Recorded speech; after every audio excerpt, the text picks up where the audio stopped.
Chapter 1. Kazi Depot, Planet Kazi.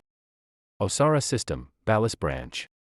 The world of Kazi was considered a colony, but wasn't much more than a glorified research outpost. It was a small planet, home to about 10,000 among its 3 stations. Its surface was still largely unexplored, made up of equal parts dense extraterrestrial rainforests and ocean. The rainforests were located on a single gigantic continent, much like Earth's Pangaea. An astonishing amount of life flourished on Kazi, and that life had fueled a generation of research. But the real draw of Kazi was not its animal kingdom, but its flora. Vegetation on Kazi grew at a rate nearly 1,000 times faster than any found among the 68 colonized systems in the Ring network. If you had chopped back the Kazian equivalent of a rhododendron, you'd wake the next morning to find it back to its original size.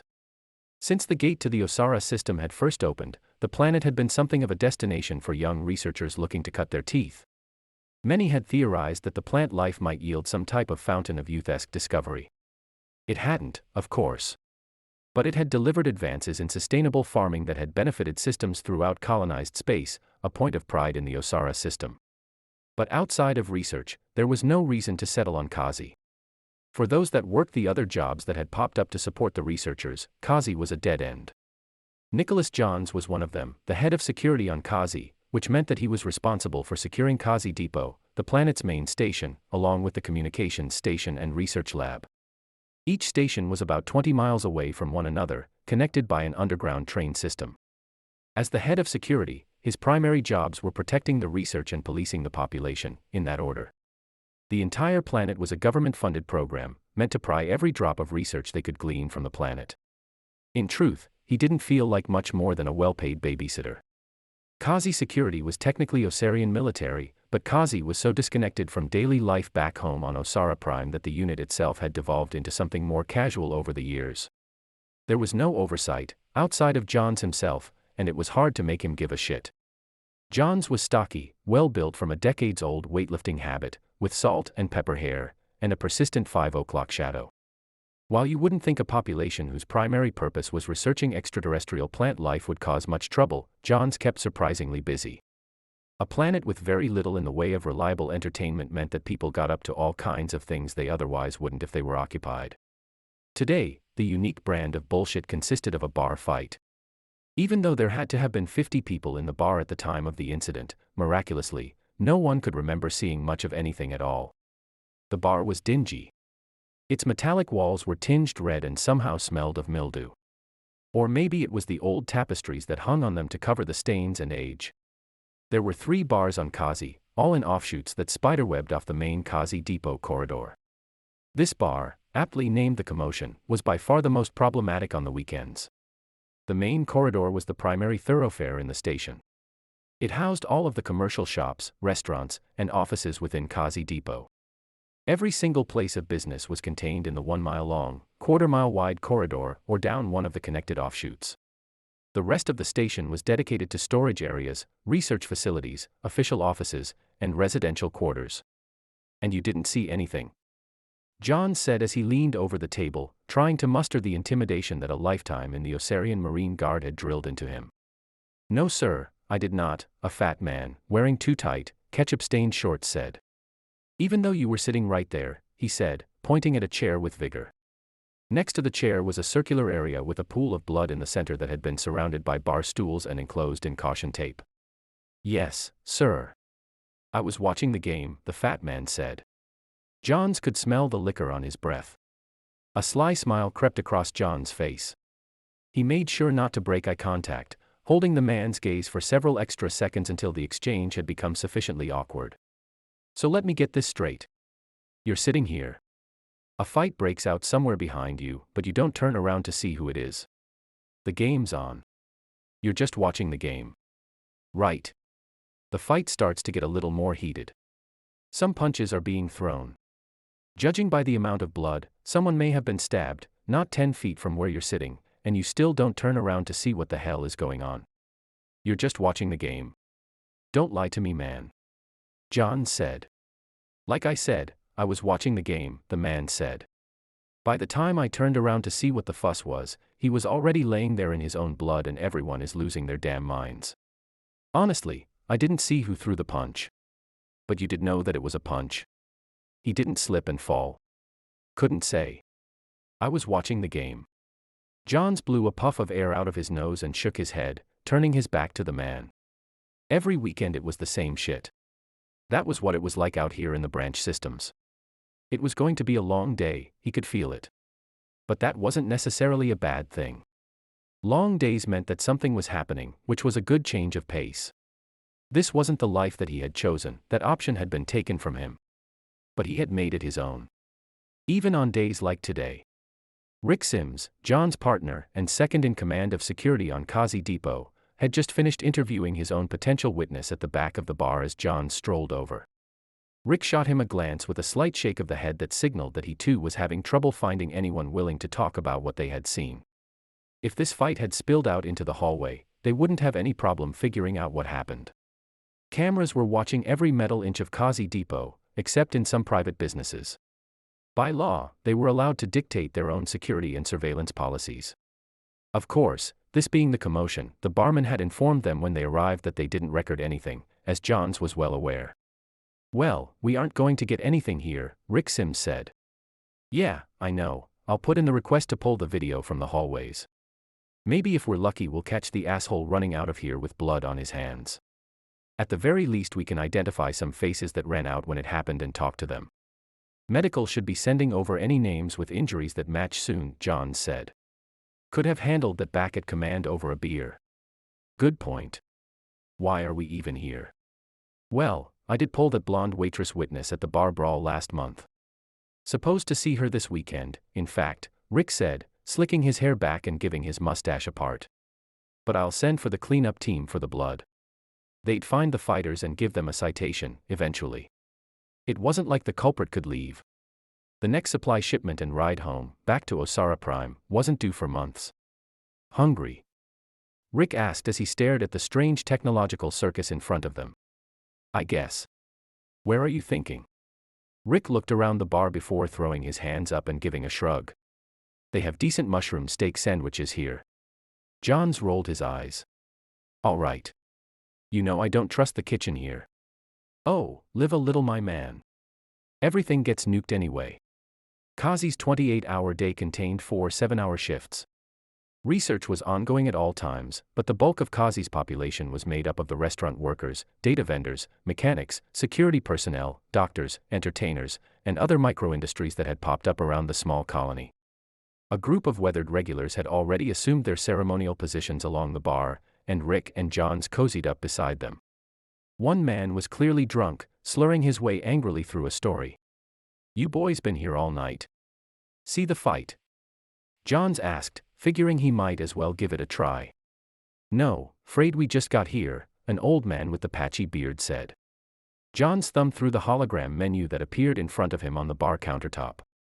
"You guys on duty?" the long-haired bartender asked as he strolled up to their end of the bar. "Regrettably," Rick said. "No booze for us." "All right then. Food.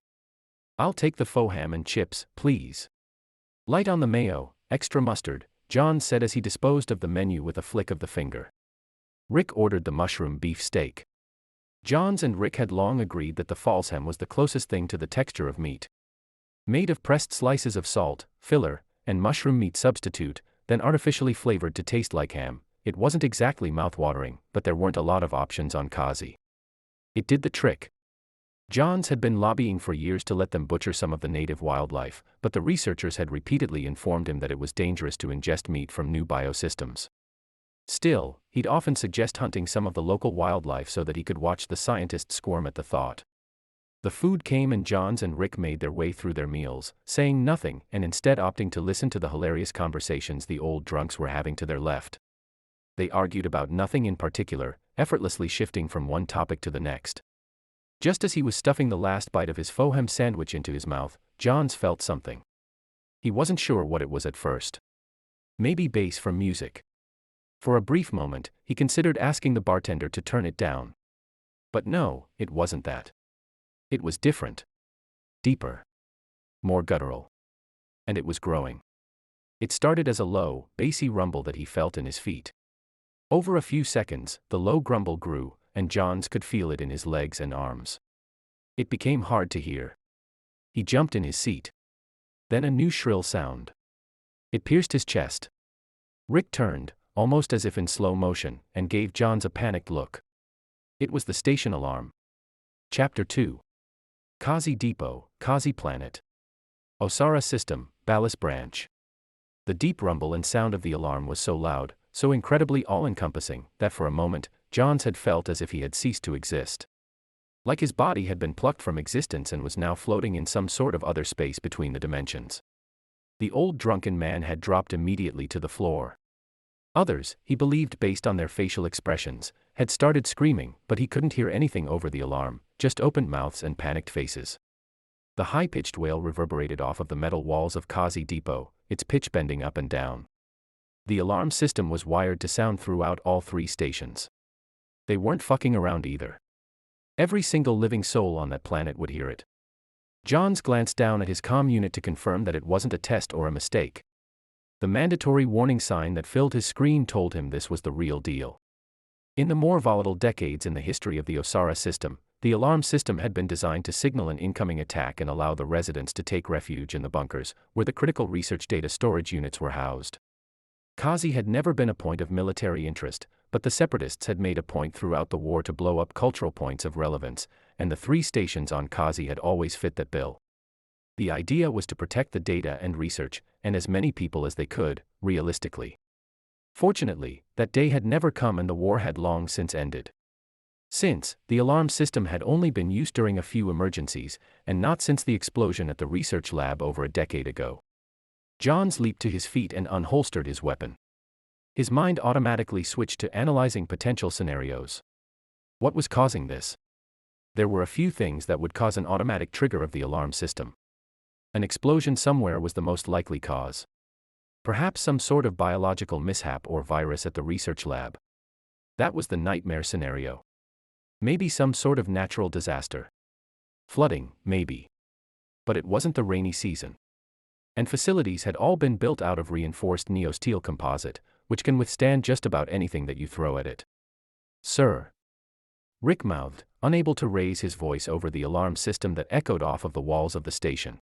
Command, John screamed in an attempt to be heard over the piercing shriek of the alarm, but slow enough so that Rick could read his lips. Rick nodded.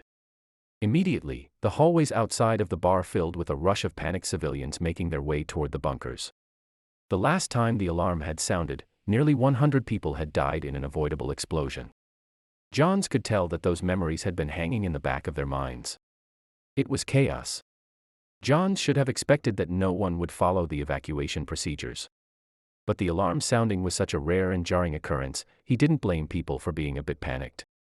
The offshoot corridors were thin, with maybe enough room for 4 people to comfortably walk next to one another. Trying to jam the entire station into them all at once was like stomping mud through a drain. Johns and Rick shoved their way toward the main corridor, the opposite direction of the bunkers. People pushed in every direction, concerned only with getting to wherever they were headed. Johns watched as an older man fell and was trampled several times before pulling himself closer to a garbage can that had been chained to the side of the hallway, where Johns helped him to his feet. He nodded his thanks and disappeared into the sea disorganized panic as the alarm deafened them all. Johns and Rick pushed against the crowds as they made their way down the narrow hallways, making headway as they tried to make their way the 300 yards or so to the main corridor. They had to get there. At least it would give them some room to maneuver. People knocked into them and pushed them. Fighting against the flow of traffic was slow going, and command for was on the opposite end of the station from where the commotion had been. Johns was used to chaos. It had been a while though, and he had put the memories of the war into the farthest reaches of the back of his brain. At one point, Johns had toppled over a younger woman that had unexpectedly emerged from a doorway. He had stayed just a few seconds, looking her over and holding her steady on her feet to make sure she hadn't broken anything before he started swimming through the sea of people again. It was as hot as the Osarian sun amongst the sea of bodies. They couldn't have been moving more than a dozen of meters per minute. The thicker the crowds got, the more their patience waned. Johns was certain that somewhere in the station, someone was being trampled to death right then. At times her worried if the tight pack of bodies in the thin corridors wouldn't lead to them all getting stuck. He could feel his ribs pushing into his chest as the hallway compacted. A sprint to command at the other side of Kazi Depot should have taken about 15 minutes, but Johns was certain it took them longer than that to get halfway up the narrow hallway. Traffic was at a standstill. Although the alarm was still sounding, Johns barely heard it anymore. He barely heard anything, just an intense ringing in his ears. There was no telling if it had damaged his hearing or if his brain had just started to filter out the noise. When they were about 3/4 of the way to the main corridor, Johns felt a familiar vibration in his feet. This vibration, however, grew much more quickly than the vibration from the alarm had. It grew until it encompassed his entire body, then for a brief moment, it felt as if his body wasn't there at all. Like his bones had turned to gelatin. A deep grumbling started to cut through the noise of the alarm and grew with confusing acceleration. It built until Johns was certain that the planet itself was cracking under the strain, then grew some more. John's brain rattled against the sides of his skull. Rick screamed beside him, bracing himself against the corridor walls. It was as if tens of thousands of bombs were being set off simultaneously in some nearby place. For a moment, he was certain that he would die. He only thought of Anna. It had been maybe 20 seconds before the rumble had reached its frightening crescendo. The building was shaking so violently that Johns covered his head with his arms, preparing for the eventual onslaught of steel and concrete that would rain down onto him, but it never came. He felt legs give out beneath him and he fell to the ground only to find Rick laying next to him. The walls seemed to bend to a point that he wondered if they might snap in half, leaving them all exposed to the open Kazian environment. He could see the floor waving like a sea beneath him. Seconds later, a second explosion sounded. With it, a new round of screams echoed throughout the hallway. Like Johns, they too were probably fearing that this may be the end. This one was even louder. More powerful. Closer. They lost power. Finally, the alarm stopped ringing. Everything was dark. Johns could feel debris falling around him on all sides. Every window that lined the walls on either side of the corridor shattered. Then, everything went quiet. The dust had only settled for a moment before a third explosion shook Kazi Depot, this one a bit less powerful. The station shook again, and Johns couldn't think of anything but her. He should have done better. If he died here, he'd die with her hating him. He laid there on the cold metal floor of Kazi Depot. Thick dust hung in the air, much of it shaken free for the first time in decades. People coughed and moaned throughout the hallway. Some time passed as they waited for the building to finish swaying beneath them. How much time, Johns wasn't sure. Could have been 1 minute, could have been 10. The backup generators kicked on. The floodlights gave an eerie glow, as people lay sprawled across the floor on the ground, holding on for dear life. Several people appeared to be badly hurt, a few may be dead. The corridor was still standing, but there was no guarantee that the rest of the building was. Johns stood. He helped Rick up from the ground, then watched as he struggled through the crowd with scarlet red blood dripping from a giant gash in his right arm that smeared and flecked onto passers-by. "Everyone make your way to the bunkers," Johns screamed as he pulled Rick to his feet. Fucking calmly. The crowd must have been waiting for direction because everyone started moving in unison. Fear tends to do that sometimes. Johns helped get the injured to their feet and escorts to either the bunker or med bay, depending on their condition. It occurred to Johns at that moment that they might be under attack. A terrorist bombing, maybe. And there was nothing that they could do about it. Kazi Depot didn't have any sort of orbital defense system, if they were hucking something from space. If they were planetside, they could maybe deal with it. As Johns and Rick made their way down the corridor toward command, softer explosions sounded, noticeably fainter or farther away or quieter than the first three. Steam shot out through the floor from pipes that had burst below them, giving the ground a wet, misty vapor that hung up to their knees. They exited the slim hallway into the main corridor and Johns felt the residual claustrophobia leave his body. The main corridor acted as the central hub for Kazi Depot as a whole. The train system that connected the three stations was accessible to the south end, which ran from one end of the station to the other. It was 50 meters wide, lined on both sides with restaurants, salons, shops, grocery stores, watering holes, pawn shops, and a variety of other stores. Examining the corridor allowed them to assess the damage. It wasn't too bad. Some pieces of the ceiling had fallen and smashed the dining tables below them. There was what appeared to be a crowd gathering around a man who had been killed by falling debris maybe 100 yards down the corridor. Several of them tried to flag Johns down, but there was no time for that now. "Is he dead?" Johns asked.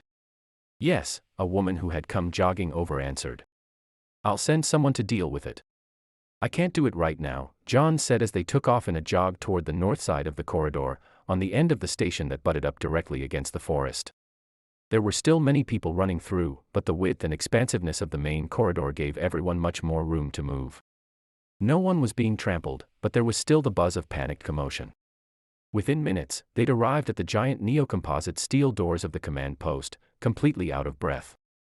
Johns panted as he placed his face in front of the sensor that measured his facial features and analyzed his retina, while placing his hand on the sensor below it before the command post door opened with a whoosh.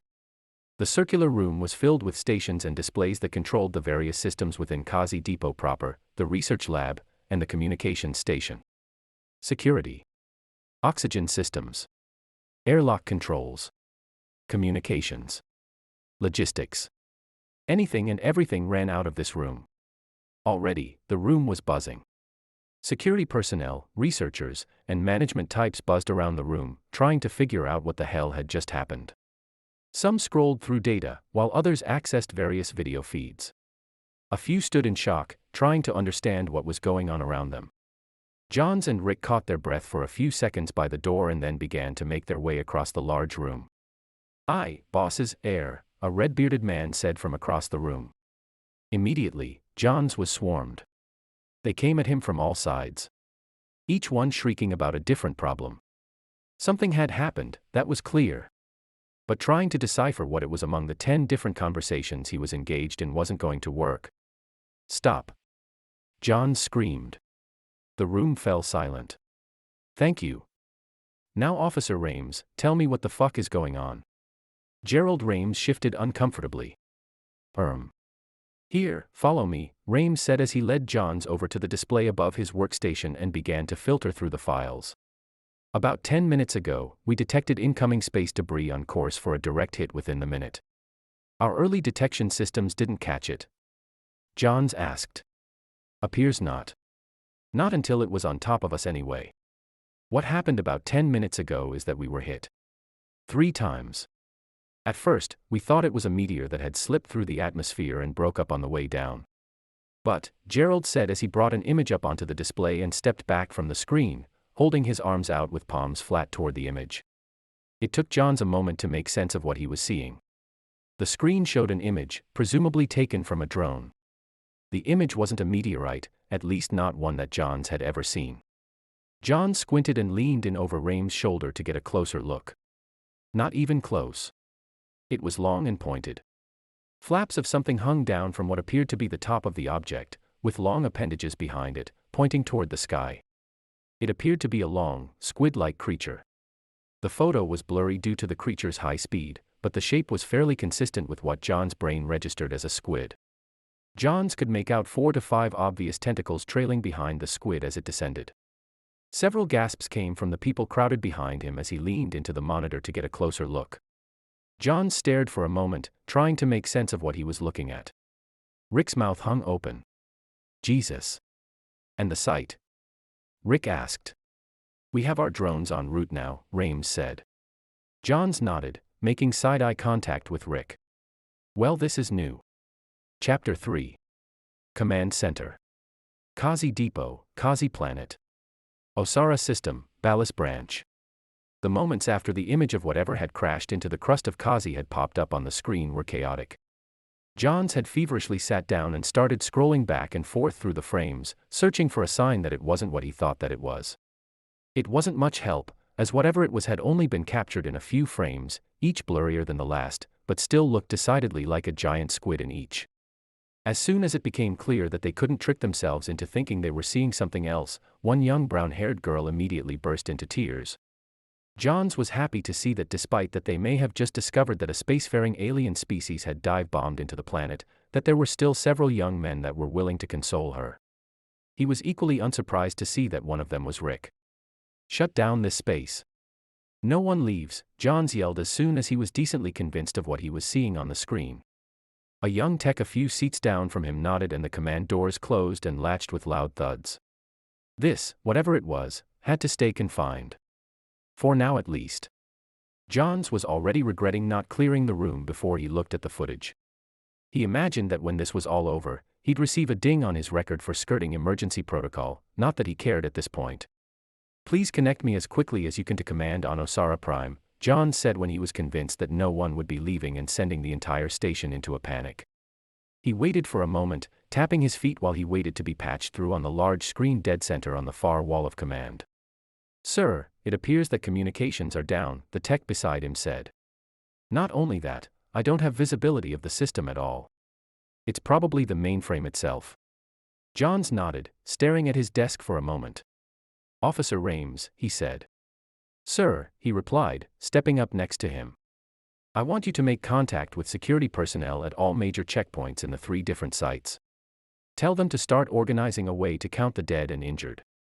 Yes, sir, Rames said with a head nod, and off he went to start crafting the message.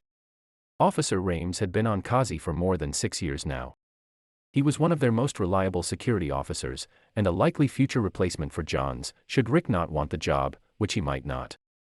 At least that seemed to be what Rames was betting on. Otherwise, Johns had no idea why he was still here.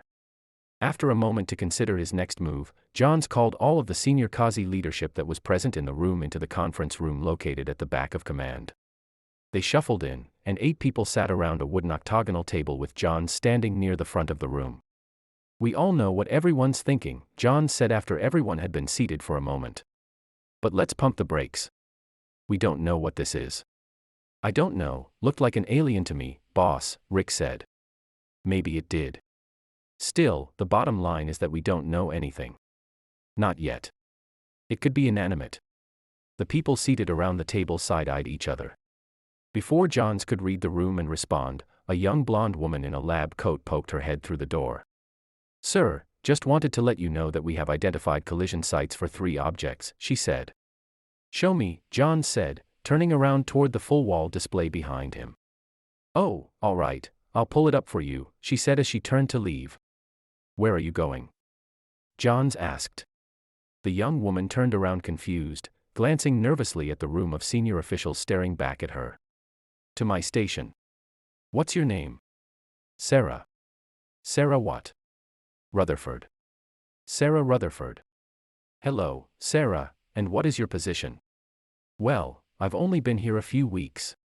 I'm the new head of research on Kazi. They had expected her to arrive months ago, but the resupply ship she had planned to hitch a ride with had kept getting postponed and she had ended up coming over on a flyby vessel from Ona on its way out of the system. Perfect. Please come in. That's as senior as they come. You should have been in here already. Sarah stared for a moment, said something inaudible to a tech outside of the conference room, then shut the door reluctantly behind her. A map of the main continent on Kazi popped up on the wall display behind Johns. 3 different circles were highlighted across the main continent on Kazi, between 30 and 60 miles away from Kazi Depot. The closest circle was placed directly over the top of a dot that read, Kazi Communications Station, below it on the map. The other 2 collision sites were to the northwest and northeast of Kazi Depot, near the northern side of the peninsula. It appears as if one of the objects struck the communications station directly, Sarah said, pointing her index finger toward the dot on the map. Johns removed his hat and ran his fingers through his thinning hair briskly. How many people do we have at the communications station? Johns asked Officer Rames. Around 500, sir, Rames said, sucking the air out of the room. All right. Our priority is them. We need to put a team together to go to the communications station and see the damage firsthand, Johns said. We may have injured civilians there. We also need to get our communications systems back up and running as soon as we possibly can to report back to Osara Prime, as it's likely they are unaware of the strikes at this time. Rames raised his hand. This isn't school. Just talk, Johns snapped. Sir. We have the OSN Capella on the launch pad. She's in the middle of repairs, not seaworthy at the moment. But she has a light beam, we can use that for off-world communications, the young man said. John snapped his fingers in Rames' general direction. Yes, good thinking. Go there. Make sure it's working. Don't send anything yet though. We need to assess the situation first. No need to report in when there is nothing to report. Yes sir, Rames replied. And the Capella, what would it take for her to be seaworthy if we needed? Oh. I'm not sure. We've been waiting on some parts from Osara Prime for months. I see the pilot and crew around all of the time. Good. Figure out what they were waiting on. It would be nice to have a getaway ship if this whole thing goes south. Hold on now, an older man with a white beard said. We don't know what this is, you're right about that. But do we really want to send a team out there without getting an understanding of what we are dealing with first? We should at least let Osara Prime know about the communications station. We have our drones out ahead to scout, John said. That will give us an idea. We'll send a team out, see what we can do to help the survivors. As far as what we need to tell those assholes on Osara Prime, we will in due time. Letting them know what we know now is only going to lead to assumptions, and I wouldn't count on those assumptions to work out in our favor. We'll go to them with something a little more concrete. Even so, this could have been a hostile strike, or, I'll say it, this could be an alien invasion. We may need to evacuate, the old man said, clutching his fist on the top of the table. Johns paused, thinking for a moment. What do you think? He asked as he nodded toward Sarah, all eyes in the room training on her. She pointed at her chest to make sure that he was talking to her, which Johns affirmed with a nod. I don't think that I am qualified. No one here is qualified for this, Johns said, interrupting her. Do you believe this is an intentional strike of some kind? If someone, or something, were to attack us, it would make sense to take out our communications capabilities. Johns had always made a habit out of putting people on the spot. The truth was that he knew what he was going to get from the people at the table. Most of the men here were former military or high in the corporate world. They had their interests to protect. They would say that sending a team out to check things out was the right choice. He wanted a fresh perspective. We have no reason to believe it is intentional, but we also cannot rule it out, Sarah said. Yes, that is what he said. And how can we figure that out? Johns asked. Figure out if this was an intentional strike? Yes, that. Also, anything. Figure out anything. Well, we have to study it. We'll need to go to the crash site and see what happened. We need to see if there is anything left of the organism. For all we know, it was obliterated on impact. But there should be something we can take a look at. Also, this other crash site, she said as she pointed toward the northeasternmost red circle, was close to the research lab. There may be injuries there as well. Hopefully, we haven't lost any research. Johns nodded before doing a double take. Exactly what he would expect from someone who just landed a head of research position. He racked his knuckles on the desk in front of him, thinking. Send the drone ahead of us and transport any data back to my terminal, Johns said to Rick. I'll put together a small team and we'll go assess the damage. If the strike wasn't direct, we may have hundreds of people trapped in the station injured. While we are gone, ready as many puddle jumpers as you can for evacuating civilians. Also, send more drones to the impact site near the research lab to have a look as well. In the meantime, send everyone available to tend to our own wounded. There were a lot of people trampled in those corridors. Sir, said Alan Greenway, head of Kazi Logistics. We have no way of knowing what state the landing pad is in at the communications station. It may even be destroyed. We may not be able to land anywhere close to the station if that is the case. Johns rubbed his chin. He was right. If the landing pad was gone, and judging by the map there was a very good chance of that, then they weren't going to be able to evacuate anyone easily. All right. We'll have the drone take a look at the state of the landing pad. We'll follow the drone with a hot drop into the area if needed. I'll put the team together. Alan, I would like you to come and assess the damage as you'll be responsible for coordinating shipments to the area. Rames and Rick, you too. The rest of you make sure that we are prepared here at home to deal with this in the best way that we can. And what should we tell the civilians? Alan asked. Johns laid both hands, palms down, on the table in front of him and leaned forward. The truth, but maybe leave out the alien bits. Say that the planet was struck by unidentified space debris. That the communications station is down, and we are currently assessing the situation. Let them know that all travel on the trains is shut down too, and they will receive updates as soon as we figure out what the hell is going on. The man nodded. I agree. But we are going to have to tell them eventually. And we will. We'll tell everyone everything we've learned after we get a chance to take a look at the impact site. Anything else? Johns asked. Sir, an old balding man with red hair said. The communications station was home to our biggest farming operation, by far. They were about to harvest. "Oh, shit," John said, and he scratched the top of his head. "What are the food stores looking like?" "Well, it's tough to be sure without a full inventory. But to be honest, probably not great." "Not great, okay," Rich piped in. "But what does that mean?" "How, not great?" "Like, we probably are going to starve, not great. Or we are just going to be below protocol, not great. These are important distinctions, Alan." "Well," Alan Greenspan started, letting out a big sigh before he continued. "I don't want to say anything official, but probably somewhere in between. We aren't imminently going to starve or anything, we do have all of that protein meal powder that would last us months. But we probably should see if Osara will send an emergency shipment just to be on the safe side." "All right, I'll deliver that information in my message to them." "Anything else?"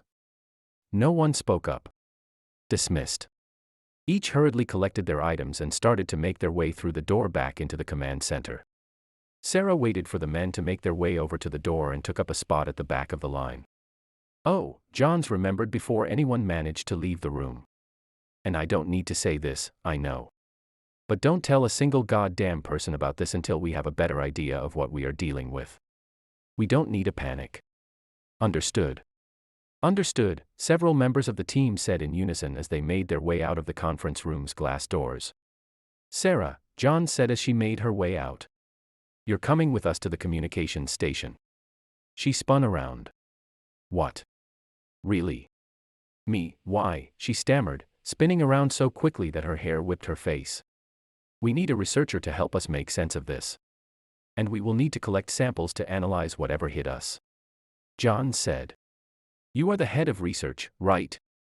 Sarah went rigid. "Yes, sir." Chapter 4. In the puddle jumper. Headed to communications station impact site, Kazi planet. Osara system, Ballast branch. John sat with Rick, Rames, Sarah, and a team of 8 security personnel in the cramped puddle jumper transport ship when the probes began sending their data back to his terminal. The whole team was clad in their bulky environment suits, which were always worn when venturing out of the stations on Kazi. The suits were once orange, but years of baking in the Kazian sun had turned them a dirty rust color. The air was breathable. Not perfect. A little oxygen-rich for humans. But damn close to Earth-like compared to most planets in the Ring network. You could take your helmet off and you'd probably survive. For a while, anyway. But Kazi had never had an immunization program. You might survive a half-hour walk through the jungle, but eventually, something would get to you that would make your body go haywire. If someone were to track something truly vicious back into one of the stations, there could have been thousands dead before they knew what happened. The whole planet could be wiped out. It was a lesson that had been hard-earned in the earliest days of the Ring Gate network. Unless you were in a station, domed city, or on one of the few planets with a vaccine regimen effective enough to make the open air livable, environment suits were just a fact of life. Even though this puddle jumper was as uncomfortable as any that he had ever been on, the truth was that Johns was happy to get out of Kazi Depot. In the hours after the impact, things had been bad. Their medical bays were stretched far too thin. Broken arms and legs were being reset in the hospital hallways. Luckily, they had a strangely healthy stockpile of bone regrowth medication, which would help to regrow bone in a matter of days, not weeks. 7 people had been trampled to death, including a child, and all in the smaller offshoot corridors outside of HTE main corridor. Johns pulled up a video and opened a packet of data that began displaying on the puddle jumper's dual wall displays, directly in front of the crew. 5 video feeds, each from a different probe, displayed in quadrants across the wall. It only took a few seconds for Johns to feel the knot in his stomach cinch down. The feeds showed various locations around the communications station site, or at least where the station had once been. Now, it was nothing more than heaps of smoking rubble.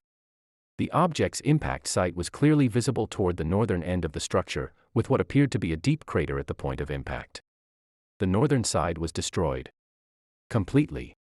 The southern side 7-story structure had collapsed in on itself but was still standing in some areas, just barely. Fires burned out of control throughout the heap, fueled by the oxygen-rich Kazian environment. A probe swung down near the landing pad. It was gone, completely unrecognizable, and covered in what appeared to be insulation. The small station that had stood next to the landing pad was eviscerated as well. Another probe that had ventured closer to the impact site showed stacks of rubble taller than 2 stories, with a weird blue hue emanating from the areas closest to the impact. "What is that blue color?" Alan asked. "I have no idea," Johns said. They stared in silence, with the whir of the puddle jumper's engine as it skirted above the jungle canopy as a backdrop. Johns knew they all were on the same page. This wasn't a rescue mission anymore. There would be no survivors. Maybe some poor saps were stuck down there in a bubble underneath the tons of concrete and steel, but they would have no way to get to them. Especially with the landing pad gone. Some of those slabs of concrete would weigh multiple thousand pounds. What a way to go. The probes hung high. On all sides were lush green forests as far as the eye could see. Where the station had been were giant twisted piles of gray cement and steel.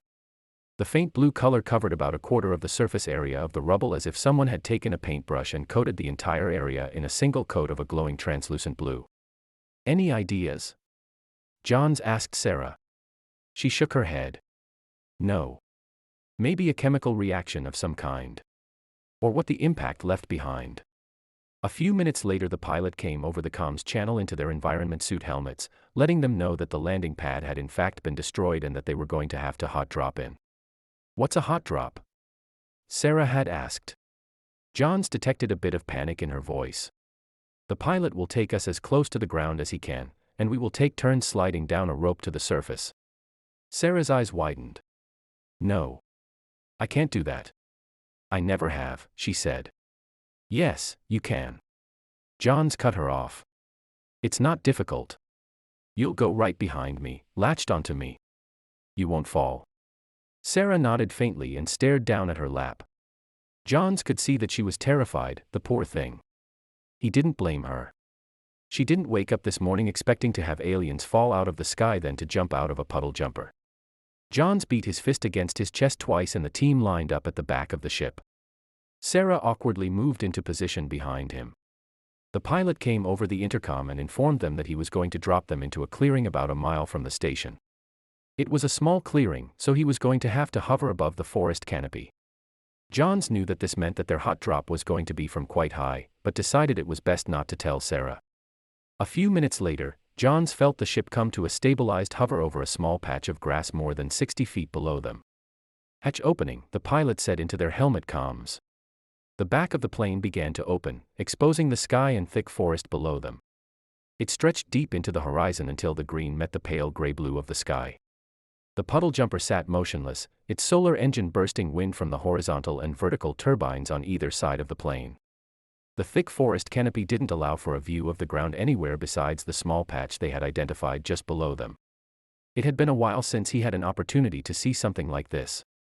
Usually, he traveled between stations through the train system. Despite the situation, his view of the forest was a momentary vacation from the metal corridors of Kazi Depot and its connected stations. Sarah made eye contact, her hesitation palpable. Johns used his HUD's eye-tracking features to switch his environment suit comms to broadcast only to Sarah. "Don't worry. It's not as dangerous as it looks. Even if you fall, you'll be hooked to me." Sarah nodded, but Johns could tell that he wasn't helping much. Maybe he shouldn't have mentioned that falling was a possibility. He switched the group voice channel. "All right everyone, remember, we don't know what is out there. Get to the ground, take cover, be ready. We'll get our supplies ready, then we have a 1-mile hike to the station. Play this like we have an unidentified live threat, even if we have no reason to suspect one now." Johns said, and he watched as their environment suit helmets nodded. The man at the front of the line hooked a long, dense rope to a hook at the back of the puddle jumper and dropped it out of the hatch toward the ground below. With no hesitation, he hooked his fastener to it, grabbed the rope, and slid down out of sight. A few seconds later the man behind him followed. Then Rames and Rick. Then the next. Sarah and Johns were the last to go. He switched to a private channel with Sarah to speak with her while he latched a secure line between them. "We only have about 10 feet between us, so we are going to slide down together. Like this." Johns demonstrated the correct way to hold onto the rope, wrapping his legs and arms around and gesturing with the rest of his body to stay loose. "I'll go first and set the speed. Wrap your legs around the rope, loosen your grip and slide. If you go too fast, tighten up to slow down. Now grab on, he told Sarah as he wrapped himself around the rope and slid down a few feet, giving her enough room to grab a hold with the environment suit's gloves. Don't look down. Keep your eyes on the rope and think about holding on tight. We'll be down in about 5 seconds flat. Sarah nodded reluctantly. Now. Johns yelled. He pushed off from the puddle jumper and out the open hatch in the back. He began rapidly descending toward the grass field below them. He watched for a split second, waiting for Sarah to do the same. But she never did. Johns slid until he reached the end of their connection rope and braced for impact. He felt the tug of the rope reverberate throughout his body and watched as Sarah was pulled, face first, out of the hovering ship. She fell right past him. Johns almost let go as Sarah reached the end of their connection line with a thud and hung. She screamed into the comms channel, ringing throughout Johns' helmet. Fuck. He felt himself be pulled faster along the rope, gaining momentum with Sarah's added weight pulling quickly toward the ground below. His left hand slipped off as Sarah's weight pulled at his environment suit's harness. Not far behind it, he could feel his right hand slipping too. As they descended, Sarah grabbed onto the main rope below him and pulled herself in, beginning her own slide and reducing the pull against them. Still, they were falling too fast. John squeezed the rope with his gloved hands, trying to apply enough friction to slow them down, but was keenly aware of the fact that they were running out of space. He squeezed with every bit of strength that he could muster, until it felt like the friction from the rope might tear through his gloves. Thud. Johns hit the ground directly beside Sarah, his environment suit taking the brunt of the force. Sarah moaned through their private channel. He laid on his back, staring up at the tops of the trees that surrounded the clearing. The puddle jumper hovered about 100 feet above. That hadn't gone as planned. You alive? He said without looking away. The rope disappeared as the pilot pulled it from the back of the ship above. Yes, she said meekly. Good. Let's not do that again. Next time I'll have them bring the basket. That would be nice, Sarah said. When he switched his comms back to the main group channel, Johns was greeted by the entire team laughing hysterically. Rick stood above him, looking him in the face through his visor. You still kickin' in there, boss? He asked. Always, shithead, Johns said, grabbing Rick's hand and pulling himself to his feet with a groan. The group's laughter echoed throughout his environment suit's helmet. They took a few minutes to get their bearings, and then made their plan. Because the thick Kazi jungle was likely going to be very difficult to walk through, they had brought along several machetes to help them cut through the brush. They would have to chop quickly. Due to the oxygen-rich atmosphere, plants on Kazi had evolved to grow back very quickly, sometimes reaching full capacity growth within a few short hours after being cut back. If they were quick, they might be able to walk back on the trail that they had just cut. They decided that the leading man would chop away at the dense vegetation, and the others would follow behind, keeping a close eye out for any movement in the trees. They didn't expect any problems, but Kazi's animal kingdom was filled with predators. They mostly left humans alone, but could always pose a threat if they weren't on their toes. The conversations they had about those predators had once again made Sarah noticeably uncomfortable. It was her first week on the planet. Here she is traipsing through the jungle, on the lookout for reptile-like beasts that run as fast as cheetahs. From the moment they set out, Johns could see the thick smoke being pumped into the air from the impact site. Had he not been in his environment suit, he was sure that the smell would be just as thick. The closer that they got, the hazier the air around them became. A smoky haze hung visibly in the jungle, most evident where the light cut through the dense forest. The cut through the jungle went about as smooth as Johns could have hoped. An hour and a half after they had first set out, they saw the first views of what was left of the communications station through the trees. They exited the forest on the south side of the station, which was in ruins but had clearly not been as close to the impact point as the northern side. Various corners, arches, and steel beams were still standing, poking out of the devastation below. They followed the collapsed walls toward the impact site. The closer that they got, the more the bluish hue enveloped the rubble. From a distance, it appeared to be some form of thick liquid, like liquid metal. A thin fog settled above it, giving the air above the ground a blue mist-like quality. When we get to the impact site, don't touch anything. Especially that blue shit. Even in your environment suit. It doesn't look like we have any chance of finding anyone alive in this mess, so we're going to take some pictures, grab some samples, and get to the extraction point as quickly as we can. Yes, sir, Rick replied. The sarcasm in his voice was notable. Johns didn't mind too much, but at times Rick's attitude could border on insubordinate. Johns was much more laid back these days, but he did wish that Rick wouldn't pull his bullshit while something as serious as this was going on. A few minutes later, as they reached areas of the building that had been completely leveled, they saw their first up-close signs of the mysterious blue liquid. It was a thick, mucus-like material that coated the outside of several plants and concrete chunks at the outskirts of the impact site. It gave off a strange blue hue that glowed slightly. The closer that they got to the impact site, the thicker and more frequent the blue goo became. It also appeared to be moving. But not in the way that a living creature would move, more as if someone had shaken a bowl of gelatin. Every plant, scrap heap, and giant slab of the building started to become increasingly drenched in the material. In several places, fires were still burning among the broken station shell. As they approached the northern side of the building, portions of the building were still standing. They peeked their head in, looking inside at the twisted metal of the remaining building. Eerie creaking and groaning emitted from the structure. "Don't go in. I don't have a lot of faith that this will keep standing. Let's send in a drone and keep looking for survivors." The farther they walked, the more difficult it became to avoid stepping on the blue goo that dripped from the surfaces around them. As they approached the mound, they had to play a weird game of hopscotch, touching down in areas that the goo didn't cover. From the forest, Johns heard a loud yelping noise that he identified to be from a marmak, a cougar-like creature with scales that inhabited Kazi. Soon, they began to run out of room to step. Johns looked back at the crew to find that several had been stranded as far as 25 yards behind him, having walked into a location where the goo could no longer be avoided. They doubled back to see if they could find a better route. Ahead of him, he saw some open patches that he thought he might be able to get to. He may even be able to make it to the top of the mound and see what was on the other side. "All right, that's far enough, boys," Johns said to the group. "Everyone fall back to the perimeter where the blue goo isn't as thick. Half of you keep walking farther down the perimeter and see if you see anything. The other half take up defensive position on the tree line. Sarah, you collect any samples that you think might be relevant.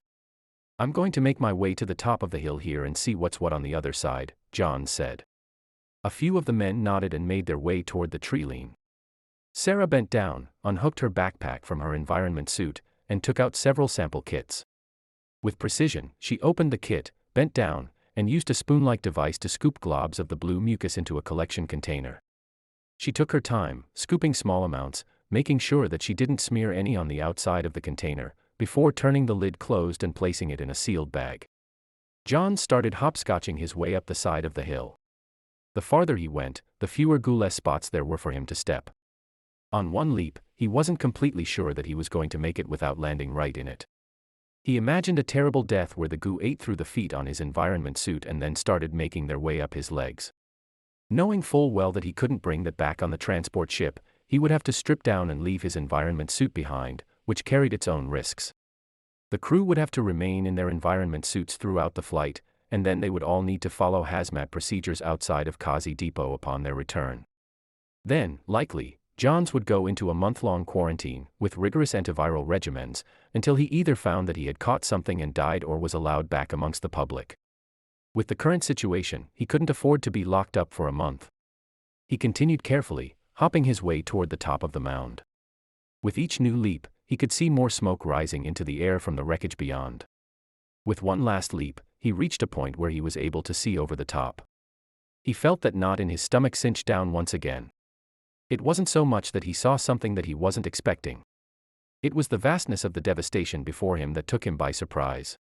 As it turned out, the large mound of dirt had been the outer rim of the crater that had formed around the impact site. It stretched perhaps a half-mile across, with the dirt mound running in a circle around the crash site, cutting through the middle of the building. Inside the crater, the land looked as if the entire area had been lowered by the blast compared to the land outside of the crater ring. Everything in the crash site was in even worse state than the areas of the building that had been outside of the crater. There, you could still make out support beams and portions of the building that had burned and collapsed onto themselves. Inside the crater, Johns could barely tell that a structure had been there at all. There were no fires, and every inch of the crater was covered in the thick blue goo. It occurred to Johns that none of the goo itself was on fire, but he could see charred barren pieces of concrete and wondered if those had been spots of goo that had burned away. He captured video through his helmet cam and transferred it back to command. The heaviness of the air was apparent within the crater, where the blue mist that rose out of the blue goo was much thicker. The ground was so blue that Johns thought that it resembled a swamp. Johns enabled the camera in his helmet and used his eyes to tell the user interface to broadcast the image to his team. "Holy hell," one young officer said. "Wow. Jesus Christ with tits," Rick exclaimed. "What the hell is that blue shit?" "I have no damn clue," Johns said. "Any idea, Sarah?" "Not sure. Could be the remains of the creature that crashed here. Could be some sort of growth." "Remains, you mean like this blue shit is its guts and blood?" Rick said. "Exactly. It could be. We really won't know much of anything until we get it back to the lab." "Growth? What do you mean by growth?" "Well, I think we have to entertain the idea that the creature that crashed here was a seed. If it was able to fly through space, certainly its instincts would not tell it to crash land into a planet unless there was a purpose for it. Its entire purpose might have been to spread this thick mucus-like material," Sarah said. "Great," John said with a sigh. "For now, the working theory is that this shit is its guts strewn all over. Just because that is what I want to believe." "Do you have enough samples?" "Yes, I couldn't find anything else to bring back aside from samples of the material from a few different locations." "All right, sounds good. I'm heading back down the hill. Let's get away from this blue goo." "Is that what we're calling it now, officially?" "Blue goo?" Rick interjected. John smiled. "Good of a name as any, I suppose." The group that had walked farther ahead was just arriving back at the defensive position when Johns arrived at the tree line. They said had walked about a mile farther but had only seen more of the same. Johns contacted the pilot, who agreed to pick them up in about an hour's time at the same spot he had dropped them off at. When they reached the jungle path that they had cut on their way to the crash site, Johns was disheartened to see that much of the vegetation had already grown back. Not fully, but by the time they reached the end of their trail it would be like they were chopping their way through the forest for the first time. He had expected to have a few more hours. It made for slow going, and eventually, the entire team was forced to help cut through the brush to ensure they were able to get out before sundown. When they reached the extraction point, Sarah was happy to see that the pilot sent down a basket from the hovering ship, picking each member of the team up one by one. Chapter 5. Outside the decontamination station. Kazi Depot, Planet Kazi. Osara System, Ballast Branch. The puddle jumper had dropped them off in front of a large metal room that seemed to have been added to the Kazi Depot station some point after the original construction. Almost as if it had been welded on as an afterthought. A large hatch on the outside of the metal box was opened, and inside was an all-white airlock. One by one, they were asked to enter the airlock that led to the decontamination room. First, in their environment suit. They stood in the middle of the room and were sprayed for about 30 seconds with a thick, foamy substance, before being washed with a high-pressure spray that shot out of nozzles from the walls on either side of Johns. Once the foam was completely removed from the environment suit, another substance, this one less thick, started spraying from the ceiling, covering the room completely. A woman's voice came over the speaker. "Please remove your environment suit and set it on the ground next to you." Johns complied, twisting and turning knobs at his waistline until the suit was opened and air audibly rushed out into the room. With the environment suit removed and sitting cleanly next to him, the woman spoke again. "Now take off your clothes. Then, place both your environment suit and your clothes in the large rectangular box to your right, and then close and latch the lid." Johns did. The rectangular box was about 5 feet long and 3 feet wide, nestled up snugly against the walls of the airlock. He hoisted the lid up from one side, propped it up against the wall, and then carefully placed his clothes on the floor of the box, then closed and latched the lid, just as the woman had asked, before returning to his spot at the middle of the room and covering his dick with his hands. A loud rushing sound came from the box next to him as his environment suit and clothes were sucked at high speed through the piping system to an object decontamination system not far away. "Now close your eyes and mouth. We are going to spray you down with decontaminant now. It won't be coming nearly as fast as it had been for cleaning the environment suit." Johns did as she asked, and soon another rushing sound came from the walls next to him and he began to be covered in the thick foamy substance that he could feel sliding around his skin. Just like before, he was then washed off, then misted from the ceiling sprinklers above. This time they gave him one final hose down before opening the airlock, and the woman greeted him with a standard-issue Kazi Depot uniform to change into. This process wasn't new to Johns. It was something he went through anytime they had to leave the station on foot. He didn't feel much like waiting for the others to come through, but he had made sure that they would decontaminate Sarah second. She had samples that she needed to study.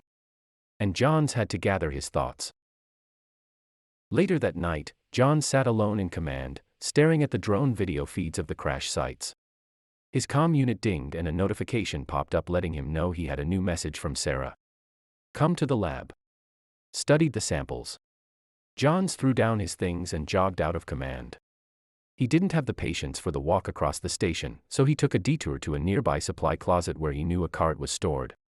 He hopped in and pulled it out, going all of the 10 miles per hour the cart would take him. He loved the carts. It was about the only time he got to feel the wind in his face inside of a station, aside from the damn air recycler. But breathing that in directly out of the vent was like having a mouthful of plastic. The corridors of Kazi Depot were eerily quiet at night. Most people on the station worked in research and started their days early. The restaurants, shops, and service providers that had popped up to cater to them in the station had followed suit. Far fewer people worked the off shifts. Kazi mornings started well before the star broke the horizon on the simulated corridor wall screens. He arrived at the research wing of Kazi Depot about 5 minutes later and parked his cart just outside of the glass doors. While the research lab housed most of the research, there were some facilities in the main building as well. He took the key with him. Avoiding that walk back home was too valuable for him to risk it. "Morning, sir," one of the 2 security guards standing watch outside of the research area said as he walked into the small alcoved entrance area. He flashed his comm unit and bent over to place his eye in front of the retina reader, then placed his right hand on the reader. A puff of air hit his eye and the glass doors to the research lab slid open. The room was circular, lined around the edges with various countertops and stations for doing whatever it was that scientists did all day. In the middle of the room stood what looked like an enclosed surgical table, with gloved inserts for the surgeon's hands on either side of the transparent polyplastic cover. In the middle of the table was a small slide with a small distinctive blue color on it. "That was quick," Sarah said. The screen of her comm unit showed what appeared to be many cellular-like objects, packed tight, washing to one side in unison, like some type of synchronized dance. "They are very active," Sarah said, zooming out on her screen to reveal the small dab of goo in its actual size. "I see that. Anne, what do you make of it?" John said, raising his eyebrows. "Well, it's a living thing. The goo is, I mean. It is unlike anything that I've ever studied though. Every piece of it is working together toward the common goal of expanding and consuming. Watch this." Beside her on the lab table was a petri dish, and inside there were a few small leaves from a plant. She picked one up with tweezers and dropped it onto the center of the goo. She zoomed in on it using the camera at the top of the see-through box, displayed on her terminal. As soon as the plant matter hit the goo, the cellular-like objects went into a frenzy. They shook violently, and attached themselves to the leaf. Piece by piece, they broke it down, almost as if they were tearing it to bits on a cellular level. In real time, they watched as the leaf disintegrated over the course of several minutes. Outside of the zoomed-in image on the screen, it was hard to tell what was happening. It looked as if the leaf simply fell into the goo, or was pulled down into it, and then disappeared into nothingness. The leaf became part of the goo. The goo is shredding the cells, one by one. Then, it grows. It's hardly noticeable. But look, before and after, Sarah said as she brought up comparisons on the screen in front of them. After ingesting the tiny leaf, the goo had grown in mass and gained 0.004 ounces. It breaks it down and the nutrients from the plant to feed itself. So this stuff is corrosive? Yes, well, sometimes, Sarah said, putting her hand on her forehead. We have more testing to do. But it doesn't seem to eat through metal, just settle on top of it. It does break down plastic, though, but very slowly. What it does for sure is break down any kind of organic matter. Any kind of plant-based consumable we've thrown at it has been gone within minutes. Same with meat. So I'd say, while it might be alright to get this stuff on your environment suit for a while, you wouldn't want it on your skin. Johns nodded. That made sense. And it would allow him to create some very clear rules for the team. This is especially a problem here on Kazi. It would be bad enough on a normal world with an average amount of plant life for it to consume. But Kazi's is shore to shore with lush jungles. And the regrowth rates. This thing may potentially never run out of biofuel to consume and grow. Have you found anything to stop the growth? Or slow it down? Maybe something we could douse it in to keep it from expanding. Fire, Sarah said bluntly. Fire kills it. Without a second thought, she slapped a button on the clear box unit and long pipes of flame started shooting at the slide in the middle of the table. At first there didn't seem to be a reaction. Then a crust of charred skin started appearing on the goo. It bubbled, and then began to blacken and shrivel in the middle of the petri dish. Sarah held down the button until the goo wasn't more than ash. Say no more, John said, smiling. Chapter 6. Communications Station Impact Site, Kazi Planet. Osara System, Ballast Branch. Johns watched as Rick struggled to open the crate that had just been airdropped to the communications station impact site, its parachute lazily stretched across the charred ground next to the communications station wreckage. With each unsuccessful tug at the cover, he let out another round of expletives. After a few tries, he managed to wriggle the crate lid enough to pull it free, giving Johns his first look at its contents: flamethrowers. Originally, flamethrowers had been used to burn back the encroaching Kazi jungle around the stations. When burned, the plant life took substantially longer to grow back, although still much quicker than charred plant life would on other planets. Later, once a treatment had been discovered that slowed the growth, the flamethrowers were used to clear the land before they treated it. Sarah's discovery that the goo shriveled when exposed to flame had given those flamethrowers new life. Johns was elated to find that they still had 25 of them tucked away in the recesses of the Kazi Depot storage facility. A perfect tool for the times. Back at the Kazi Depot warehouse, the engineering team was working on putting together more jerry-rigged flamethrowers to help them deal with the blue goo at the other impact sites. A rush job. They needed to get as many active flamethrowers as they could before the goo continued to spread and threaten Kazi Depot and the research station. Johns had talked about it at length with Rick that morning. Their real fear was that it would climb into the forest canopy and become impossible to deal with without burning down large swaths of the forest, which would be difficult for them to control. There was also the worry that once the goo hit the forest that they wouldn't be able to get every trace. That and an out-of-control fire might burn for months or years, blackening the skies. Since the vegetation regrew so quickly, a fire would always have ample fuel. They wanted to be quick. 30 people had been dropped off in 3 separate trips from the puddle jumper, this time using a basket to lower groups of 3 down to the impact site. Each wearing an environment suit, it dawned on Johns that he had never actually been outside of the stations with this many people before. There had never been a reason to.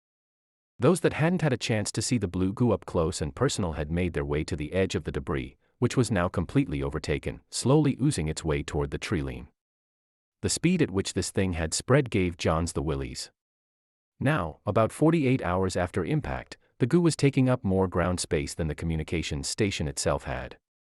There was enough now that the blue luminescent light reflected off the dew-drenched trees surrounding the site, giving the entire area an unnatural dim blue glow. "All right everyone, gather around," John said through the group channel as he began pulling the first flamethrowers out of the crate and waited. "Pay attention. These things will kill you if you aren't watching what you are doing." The group descended upon the crate in a half-circle, leaving the goo behind. Johns pulled one of the flamethrowers out and gestured for everyone to get out of the way. He slammed it against his hip harder than he normally would to demonstrate his point. "Anchor it to your hip. It might just be fire, and there may not be recoil, but that doesn't mean that you don't want to have it secured. There's still gases combusting in there. If things go south they will burn you to bits just like they would outside of your environment suit. Then give the trigger a quick pull," John said as he turned around and faced away from the crowd.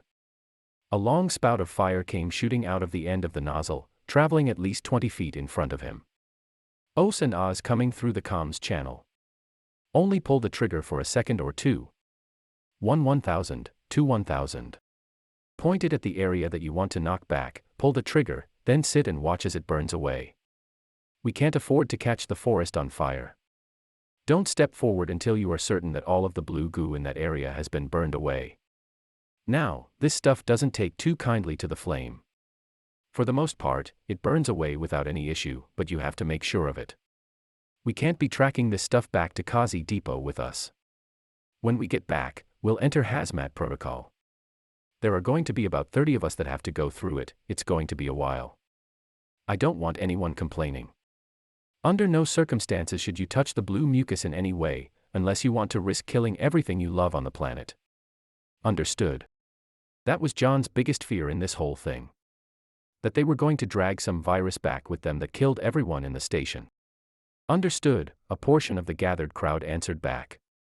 You could always tell who had spent time in the Osarian Marines. Still, there weren't enough of them.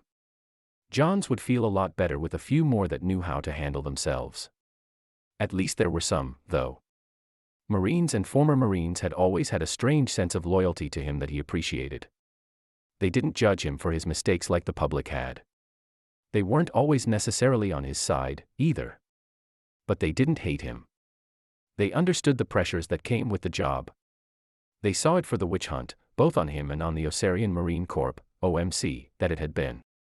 After taking a few questions and going through the demonstration a second time, Johns was sufficiently convinced that they weren't going to burn themselves alive with the flamethrowers and started handing them out.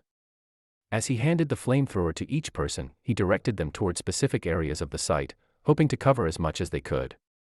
With as quickly as it had spread, he wasn't sure that they were going to finish before sundown, but they had a good chance if they started now and worked all day. Sarah had joined them at the site to collect more samples. She had, in some ways, taken a liking to the substance. Not many researchers got the chance to discover and research an alien organism like this. To be the first to research an extraterrestrial spacefaring creature was clearly a badge of honor for her, and she had jumped in head first. They had discovered other organisms that had managed to survive the vacuum of space as man had spread out among the more than 100 star systems that the Ring network had given them access to, but never anything that reminded Johns of what they were dealing with here. They still weren't exactly sure what the blue goo was, and Johns wasn't sure that they would ever truly know. That fact made his stomach squirrely. But he couldn't afford to linger on it. His focus now was on getting rid of the stuff before it infested the whole planet. Once everyone was set up, Johns grabbed his flamethrower and went to take his own position along the eastern side of the structure next to where Rick was burning the goo back. He sprayed his flame wildly, pretending as if he was pissing fire, and Johns shook his head at him. Rick gave him a nod of acknowledgement. He couldn't help himself. He watched as the team in environmental suits took their positions around the outside of the structure. One by one, they began to douse the blue goo in flame. It shriveled to the touch. You could hear a slight squeak as it burned, like air was escaping as the viscous outer layers of the blue goo as it burned to ash. After a moment, admiring the beauty of it all, he anchored the flamethrower to his leg, pointing it at the nearest puddle of blue goo, and pulled the trigger. A tube of flame shot out the end and quickly dissipated into unpredictability the farther it got away from the nozzle. Johns watched as the mist that hung above the mucus was enveloped in smoke and disappeared. After a few seconds of sustained exposure to the flame, the blue goo withered into ashes just as it had in the lab. With each pull of the trigger, Johns took pleasure in vanquishing the invasive species back to whatever planet it came from, assuming it came from a planet. After a few minutes of spraying fire like it came from a hose, Johns began to notice something interesting about the goo. It started to pull back.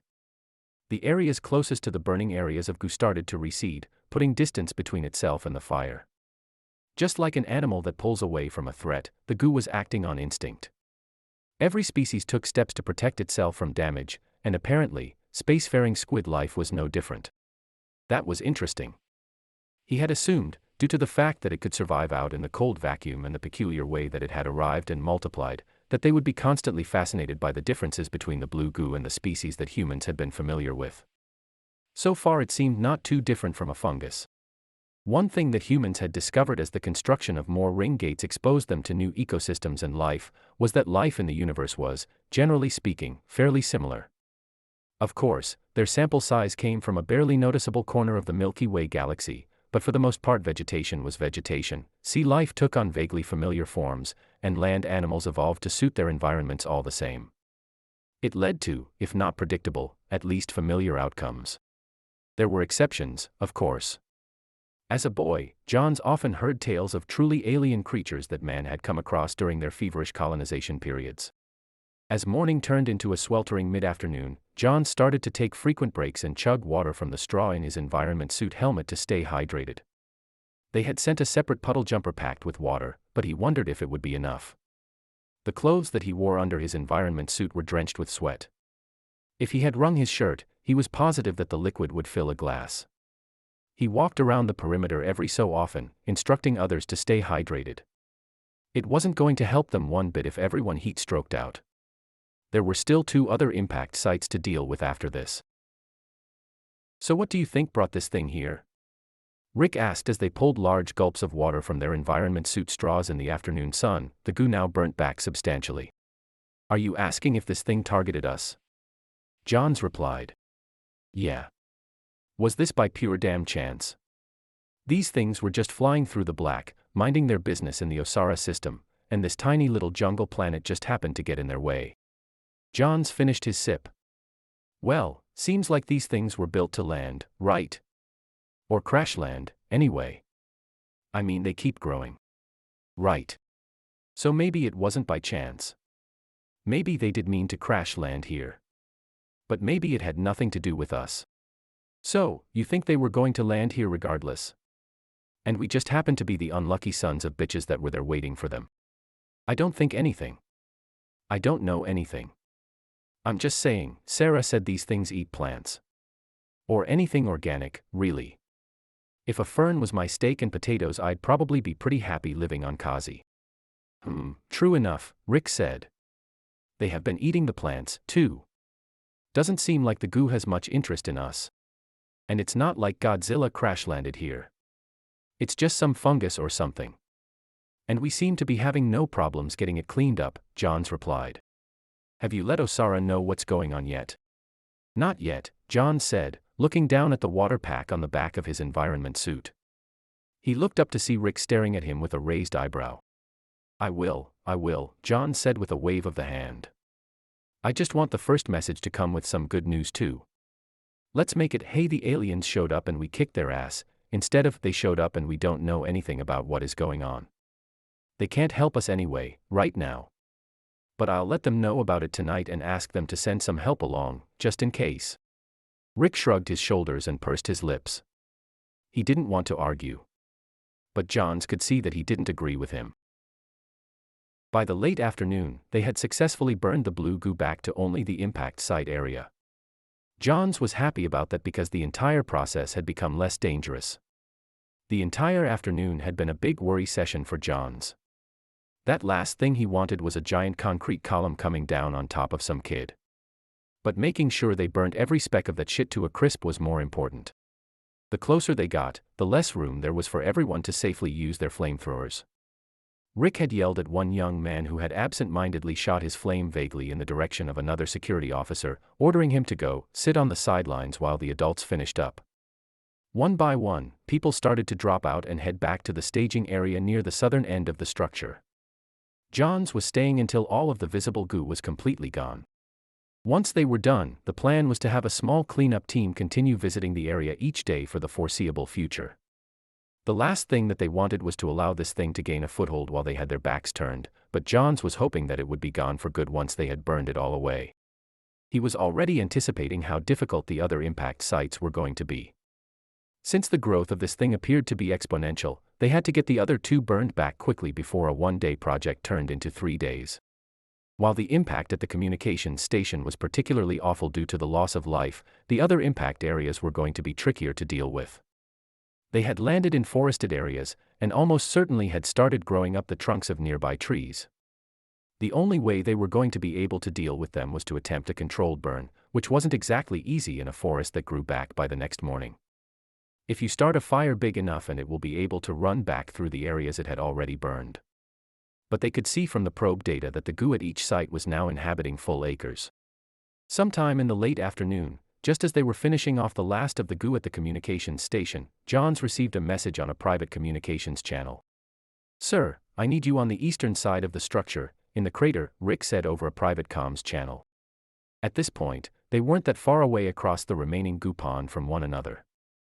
He looked over and saw an environment suit wave back to him.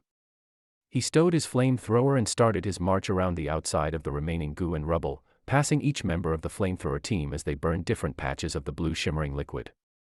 The station had been completely destroyed in this area, but not fully obliterated. Large chunks of concrete and metal made walking very difficult. Several times Johns fell and caught himself on another chunk of mangled structure. As Johns clunkily traversed the wreckage at the edges of the crater and got closer to the area where Rick had waved, he could see that something was off. About 40 meters in front of him, down inside the lip of the crater, the ground appeared to be raised. Rick pointed at the mound. As Johns got close, he could see a faint blue light shining out from underneath the raised sections. The closer he got, the more noticeable the light became. He stopped and stood next to Rick, placed his hands on his hips, and stared at the ground in front of them. The station debris in that spot was raised about 10 feet off the ground. The goo had spread beneath it, where a larger hole opened up, but that wasn't what was concerning to Johns. What was concerning was the reason why the debris had been lifted. Below it was a giant bulbous formation of the blue goo, but much more solid-looking than any goo that he had come across as of yet. They looked almost like giant glowing basketball. The ball pulsated at about the rate of a heartbeat and appeared to grow and shrink with each pulse of the light, almost as if they were breathing. Johns switched his communications to broadcast to a private channel. "Sarah, I've got something on the southern side of the building, in the crater, that you'll want to collect. And bring a big container."